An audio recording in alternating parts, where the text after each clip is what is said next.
going to say how I first met Chris, Chris Brown, is I met him on the bus going back to Vista after our foods class.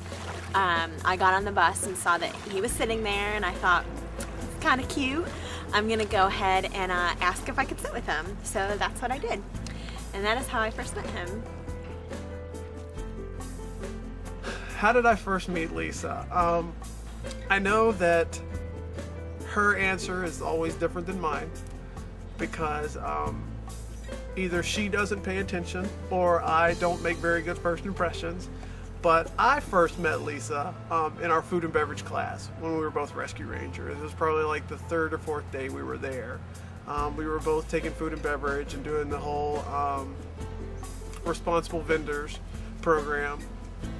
And she actually sat across the table from me. She came in almost late for the class, and there was only one spot left, and it was right across the table from me. And I just remember staring at her for about 5 minutes, and not that creepy stalker stare, but man, she's really interesting and nice and pleasant to look at stare. But she will tell you that the first time we met was actually on the bus ride back. She claims to have asked me if the seat that I was sitting at was taken and wanted to sit down with me. So, like I said, either I made a very lame first impression or she doesn't pay attention. So I never thought that I would be dating him. He just seemed like someone I wanted to get to know better. So I had asked to sit with him on the bus, and we started to talk, and once we got to Vista, I asked for his extension so I could call him. And then of course when I ran into the apartment, I was like, I just got a number from this really cute guy that lives down the street. Our first date was more of an outing with all of our roommates. She did call and she did ask what we were doing for the evening, and my roommates and I had already planned on going to Pleasure Island just because we hadn't been there yet. So, you know, kind of invited her. She called, but I invited her. I don't care what she says.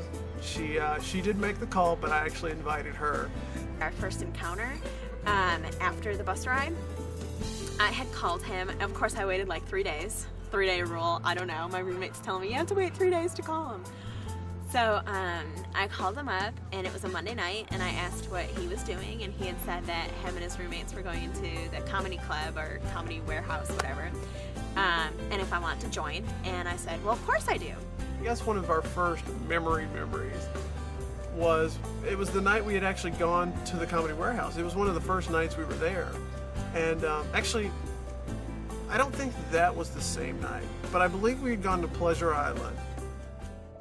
And we're walking back to Vista. Instead of taking the normal route back to our apartment, I decided let's go down the hill near the pool and start walking. Well, my dumbass tripped in like a hole, and like my boot twisted, and I kind of tumbled in a few rolls and bumped my head on the ground, and it was kind of like a bump, and I blacked out. Well, everyone around me was laughing, and I'm like, it's not funny. Like, I felt like I just snapped my neck or something. She made a quick and hilarious tumble to the floor. Now, of course, all of us were laughing and everything, and she got up a little bit dazed and confused. And Chris helped me up, and I was on the second floor or third floor. I think it was on the third floor. And we start walking up to the steps, but we get to the washer and dryer, and I'm like, I have to just sit for a second. And my eyes start rolling in the back of my head, and we finally get upstairs, and I called in the next day. I'm like, I kept blacking out. So that night when my roommates came home, they decided to take me to the hospital. I go to the hospital, and one of my other roommates told Chris, you went to take her to the hospital. Well, I guess he had gone to like all the urgent cares in the area. Never thought of going to the hospital to see if I was okay. So from that point on, I think that's when we became like closer. So he came looking for me to see if I was okay. I searched hospitals for her to no avail and couldn't find her, but you know, I spent my entire night looking for her. And of course she ended up okay. I think she suffered a little bit of brain damage, but that's about it. Even though everyone laughed at me, it was not funny. But like, as far as our first date, I don't think we ever had one of those, well, we went to this restaurant type first dates. I think it was a lot of going to the parks together and, you know, just spending a lot of time with each other before we had an official date. It's just we started hanging out more. We started going to the parks with our roommates, and we'd invite one another. And we found out we were both rangers, so we started going to work together. When Park Clear came around, we were just hanging out more and more and more.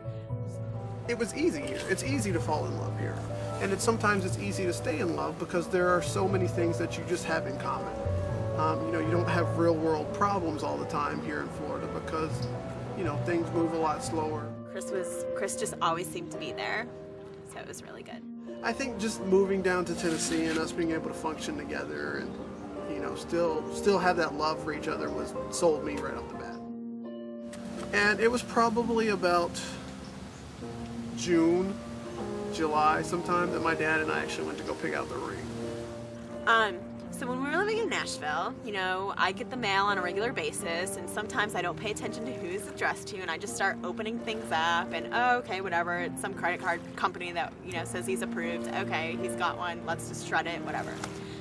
So before our trip, it just so happened that I did that. I got the mail one day, and I'm ripping through the mail, not paying attention, and I open it up, and it's a Kay Jewelers thing talking about a credit card, saying that it was declined, and I'm thinking, sorry Chris that I mentioned your credit card was declined, but and I'm thinking, why was he at Kay Jewelers, and what? Okay, so now I'm like freaking out. So the first thing I do is I call Joelle, and I'm like, what do I do? Do I throw the piece of paper away and pretend like it never came? Do I leave it out, tape it up, pretend that I didn't open it, or do I just tell him? And she's like, oh my God, you just need to tell him. And I'm like, I can't tell him. How do I tell him? Oh my God. So what I thought would be smart was to leave a pile of mail with that kind of like in between other pieces on the coffee table with a note, hey, here's your mail. But one day I come home and Lisa's like, here's your mail. I'm like, okay, this one's opened. And it just so happened to be from Kay Jewelers. And I was like, you read this, didn't you? No. Like, Lisa, you're a horrible liar. You read this, didn't you? Kind of. And then the next day he said, by the way, I don't want you to think anything, but I was trying to get you something for your birthday, and it was a bracelet or something, a necklace or a bracelet. So I kind of put it in the back of my mind thinking, oh, well, a little part of me thought maybe it was a ring. But then when he said, I was trying to get you something for your birthday, I said, oh well, maybe next time. So yeah.